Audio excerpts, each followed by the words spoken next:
कोई आते हैं पूछते हैं बाबा बच्चों की शादी कराएं,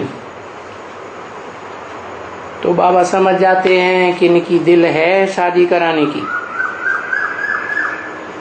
नहीं तो बाबा तो अक्सर बोलते ही रहते हैं शादी बर्बादी।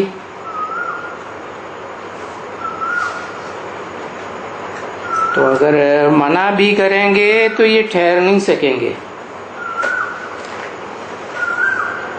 बाप की अवज्ञा कर देंगे।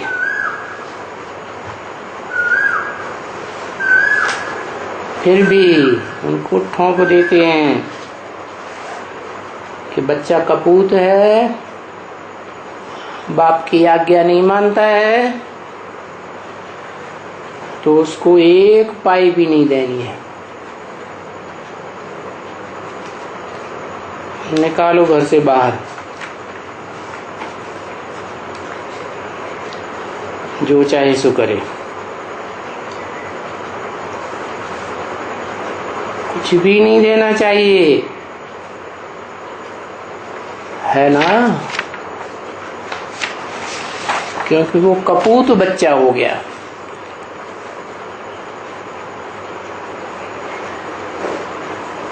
अगर डाडी की प्रॉपर्टी नहीं है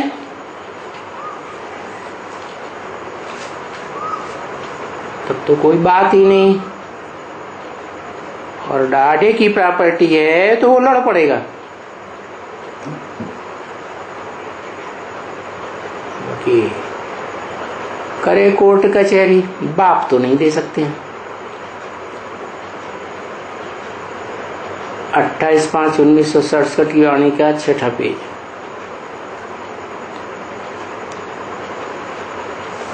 ये ऑफिसर हैं बाबा के, कोई कोई बच्चे ऑफिसर हैं ना, अपनी कमाई है, देखते हैं कि बच्चा नालायक है, पवित्र रहने के लिए मेरी बात मानते नहीं है,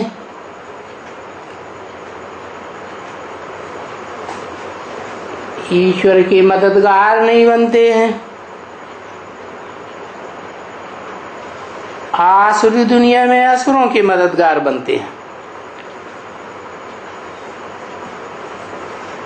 तो फिर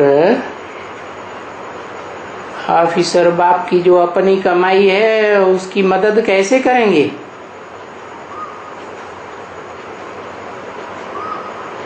तो जब पूछते हैं बाबा से कि बाबा इनकी शादी करें, तो मैं समझता हूं इनकी दिल है इसलिए पूछ रहे हैं। ये तो उनको सब मालूम है ना कि बाबा तो रोज मुरली में समझाते रहते हैं। क्या क्या समझाते हैं? शादी बर्बादी। फिर भी पूछते हैं तो जरूर मोह है।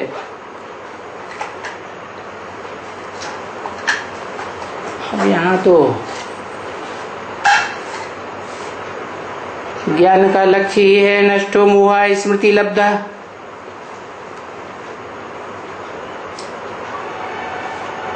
अगर इनको ना कर दूंगा, ना कहूंगा, तो भी वो और ही अवज्ञा कर देंगे।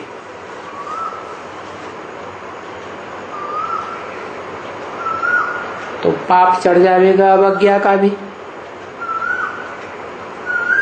तो बहुत मुश्किल है। हाँ, अगर बच्ची है तो बच्चियों के लिए तो कहा ही जाता है, उनको तो दूसरे घर जाना ही जाना है। तो बच्ची अगर शादी करना चाहती है तो उनको तुमको भेज देना चाहिए।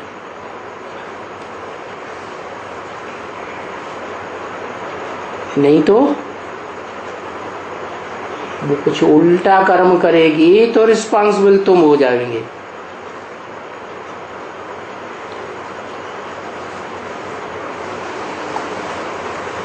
मुंह काला हो जाएगा सारे परिवार का।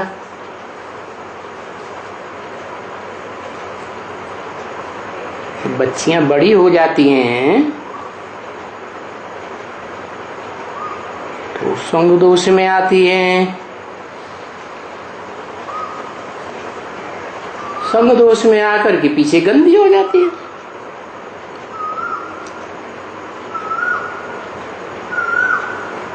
तो ये तो पाप से हट जाए।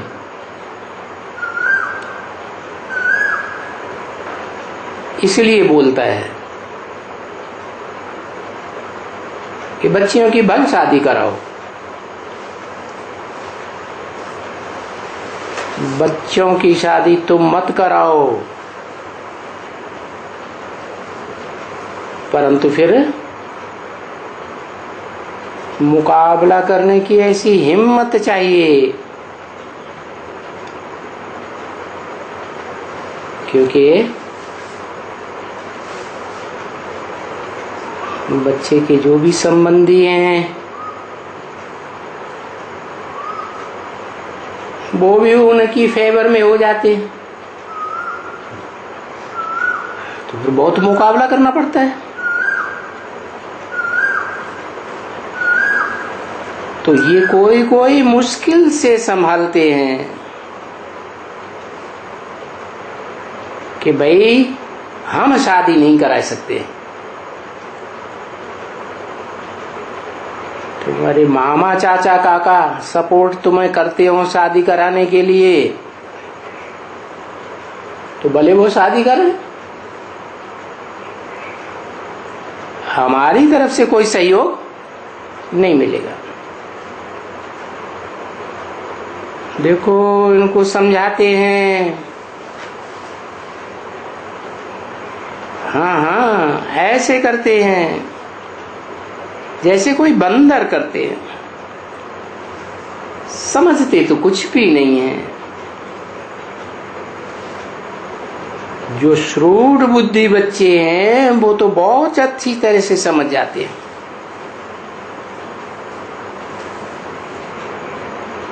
तो बाबा पीछे उनको कह देते हैं अच्छा आगे बढ़ो,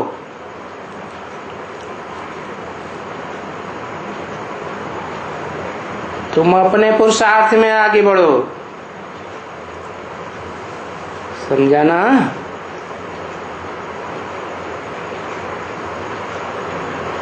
वो खुद हिम्मत करते हैं तो औरों को भी ऐसे समझाते रहेंगे।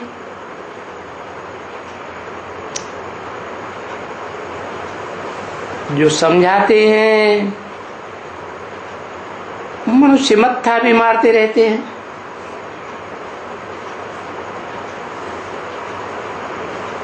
नहीं तो कोई तो आते हैं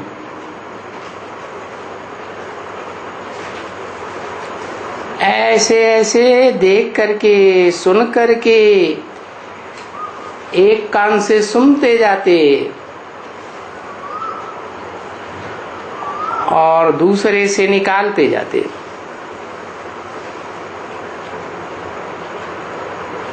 इस संबंध में बाप क्या कहते हैं? बाप का भी क्या कहना है? जो बच्चे सेंसिबल हैं वो संबंधियों के प्रभाव में नहीं आते, एक कान से सुनते जाते दूसरे कान से निकालते जाते। तो इस संबंध में बाप क्या कहते हैं? कहते हैं हियर नो इविल, क्या टॉक नो इविल।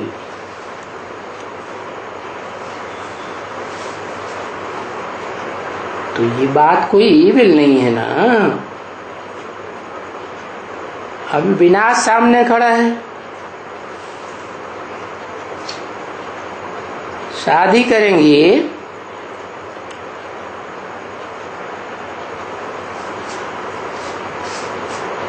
तो फायदा तो कुछ नहीं होने वाला। तो ये ज्ञान तो अच्छी चीज है ना सुनने की, तो वो अच्छी चीज नहीं सुनेंगी। बाकी कोई बायोस्कोप होगा, नाटक वगैरह सीरियल आवेंगे, कोई समझाओ।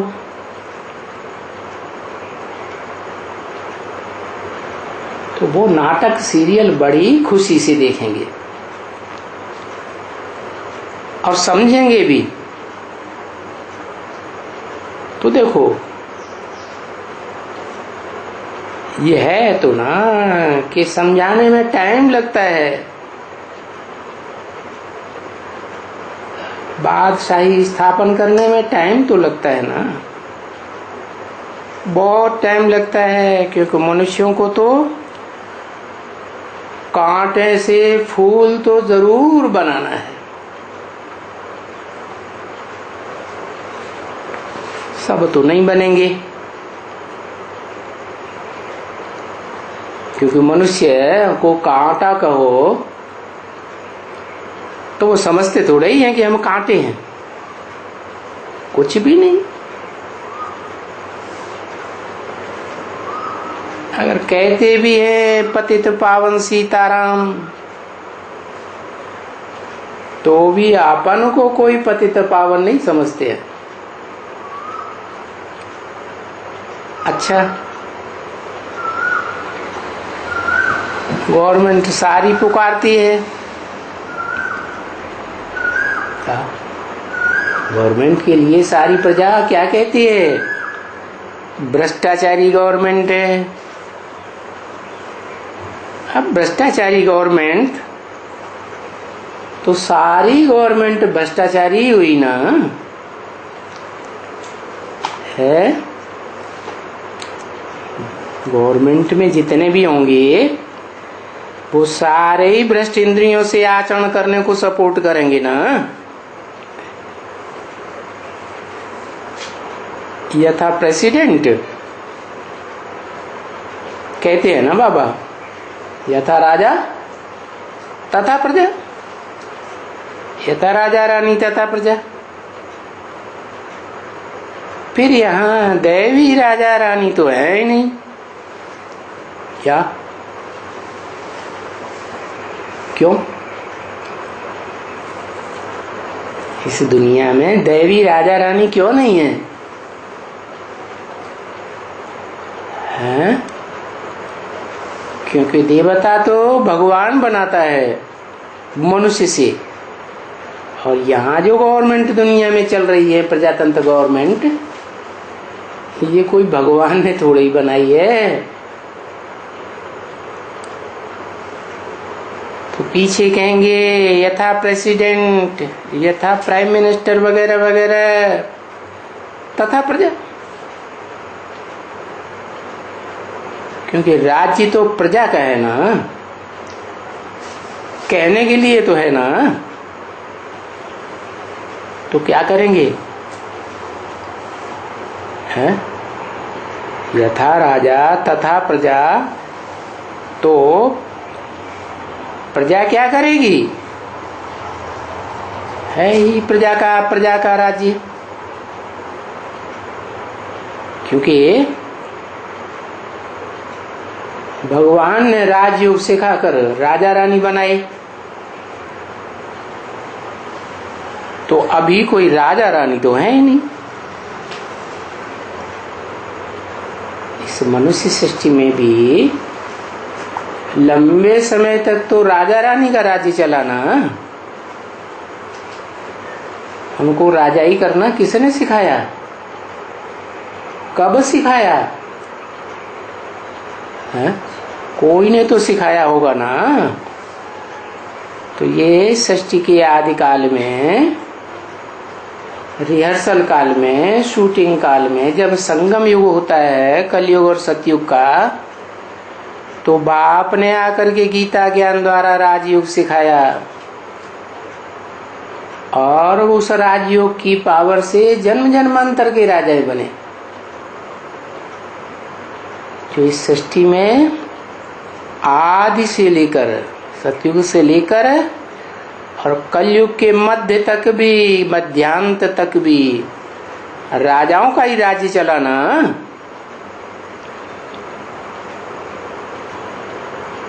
परंतु अभी तो बात ही बदल गई। तो फिर जो बड़े बड़े हैं उनके लिए कहेंगे। राजा रानी तो है नहीं, प्रेसिडेंट हैं, प्राइम मिनिस्टर हैं, बड़े बड़े मंत्री हैं, उनके लिए कहेंगे।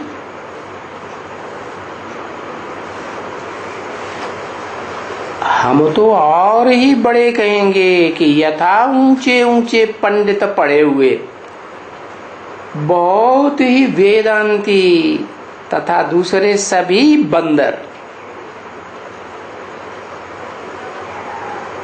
तो हम तो सबसे बड़े ते बड़े को पकड़ेंगे ना। जो राजा भी होते हैं वो भी तो बड़े ते बड़े को पकड़ते हैं ना। तो यहाँ इस दुनिया में भी बड़े ते बड़े है। इस भ्रष्टाचारी गवर्नमेंट में, प्रजातंत्र राज्य में बड़े ते बड़े कौन हैं? है? कौन है? प्रेसिडेंट हैं, प्राइम मिनिस्टर हैं, उनसे बड़े कोई नहीं है। है? अरे सबसे बड़े हैं गवर्नमेंट की ये बड़े बड़े साधु संत महात्मा, जिनका प्रभाव प्रजा के ऊपर बहुत है। प्रजा उनको त्यागी समझ करके बहुत मान देती है, और गवर्नमेंट को तो प्रजा के वोट लेने हैं। तो जिन्हें बड़े बड़े नेताओं को वोट लेने हैं प्रजा के, तो किसको पकड़ेंगे, किसको ज्यादा महत्व देंगे? हैं? किसको ज्यादा मान सम्मान देंगे? इन्हीं साधु संत महात्माओं को ज्यादा मान सम्मान देते हैं। तो ये हुए गवर्नमेंट के बड़े थे बड़े, क्योंकि ये साधु कोई गवर्नमेंट को नमन नहीं करते हैं। क्या?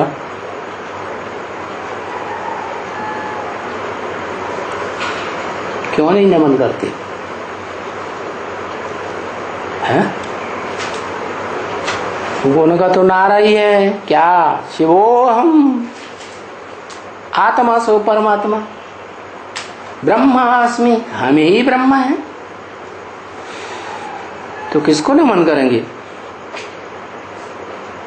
बाकी हाँ, गवर्नमेंट के बड़े बड़े ऑफिसर देखो,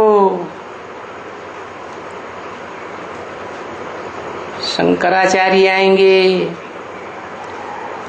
राधा कृष्णन आएंगे, गवर्नमेंट में कोई माइयां आएंगी, फलाने आएंगे, वो आकर के इन्हीं साधु संत महात्माओं को माथा टेकेंगे ना।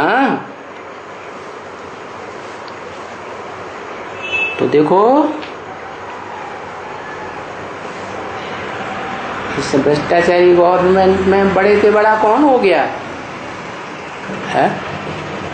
यही साधु संत महात्माएं, जिनको सब माथा टेकते हैं। है? तो देखो, उनके लिए ही तो नाम गाया हुआ है। शास्त्रों में क्या यादगार है? जो अपन को भगवान मान करके बैठ गया, क्या नाम दिया? हिरण्यकश्यप, हिरण्याक्ष। जैसे जो अपन को पुजवाते हैं, जैसे भगवान की पूजा करनी चाहिए ऐसे पूजा करवाते हैं। कहते हैं कि मंदिर में जो शिवलिंग रखा है वो तो जड़ है, उसका चैतन्य रूप तो हम हैं। तो बाबा ने समझाया ना कि जो अपनी पूजा कराते हैं, अपन को ईश्वर समझते हैं, वो उनको शास्त्रों में क्या बताया? हिरण्यकश्यप। अभी तुम बच्चे तो जानते हो, अपन को भगवान समझना, ईश्वर समझना कितना बड़ा भारी पाप है?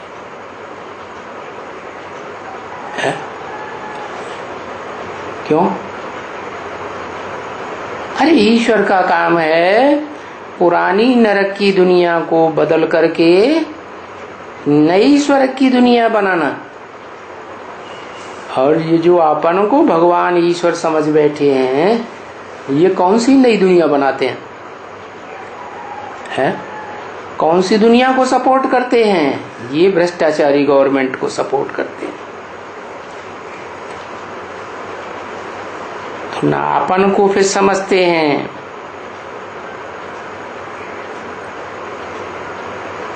अच्छा भाई, शिवोहम तत्वम कहते हो, फिर ठिक्कर भित्तर को भी कह देते हैं, कण कण में भगवान।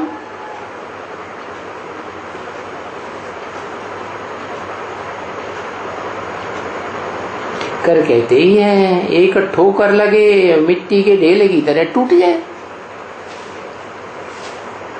तो ऐसे भी हैं साधु संत महात्माओं में बहुत, जिनको माया की एक ठोकर लगती है और बिखर जाते हैं, सब बोलना भूल जाते हैं कि हम ईश्वर हैं। भित्तर अर्थात भीत की तरह, दीवाल की तरह अड़ जाते हैं कि हम ही भगवान हैं, बाकी दुनिया में कोई भगवान नहीं है। और सबका आसरा छोड़ दो।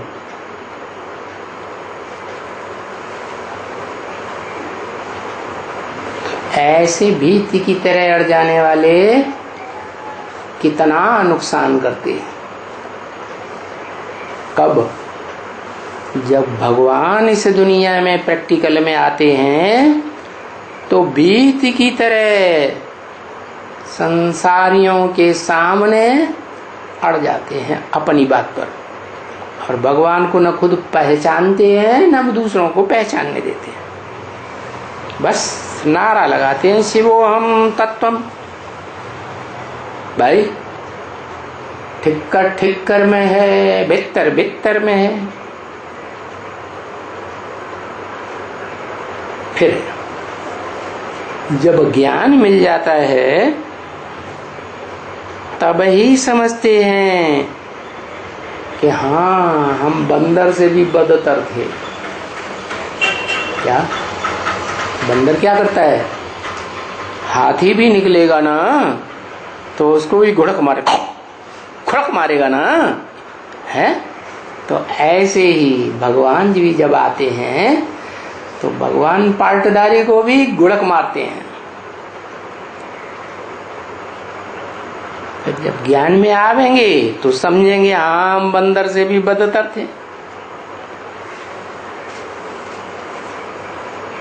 अभी बंदर से बदतर बने हैं ना, है? अच्छा, हमारी पोजीशन कैसे बने फिर?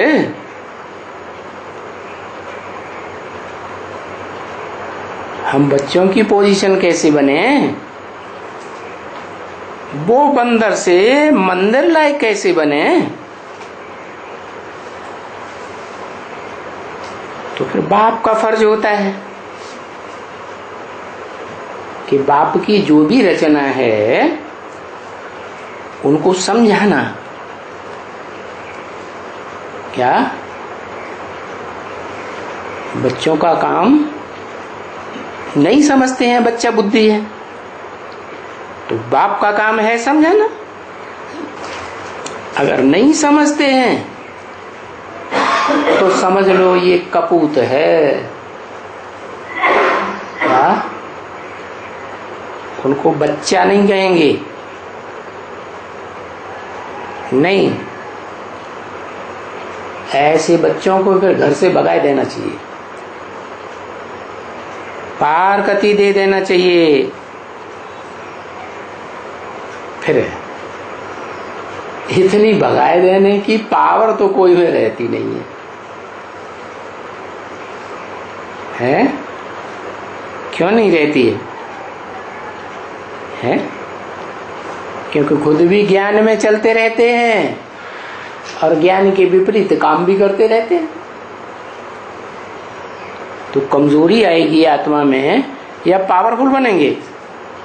है? कमजोरी आ जाती है तो ताकत नहीं रहती, मोह आने लगता है। तौबा तौबा, मोह का किल्ला लगा रहता है।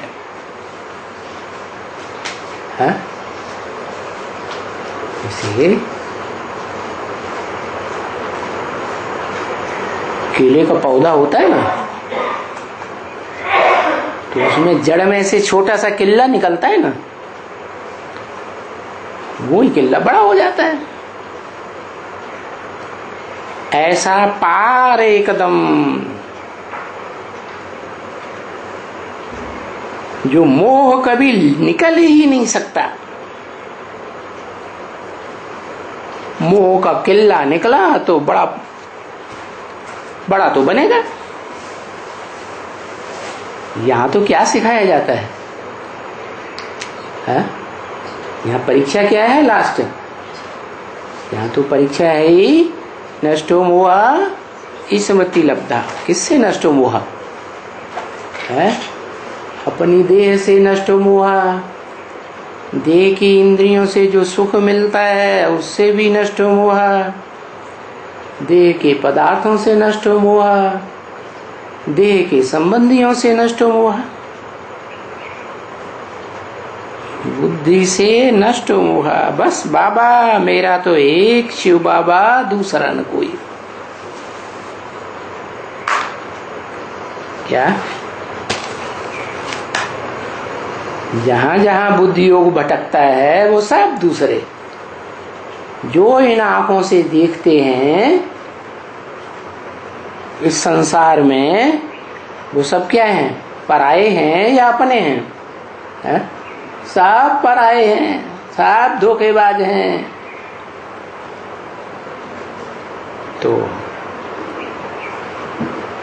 ऐसे धोखेबाज भक्ति मार्ग में भी बहुत आते हैं तो ज्ञान मार्ग में भी आते हैं।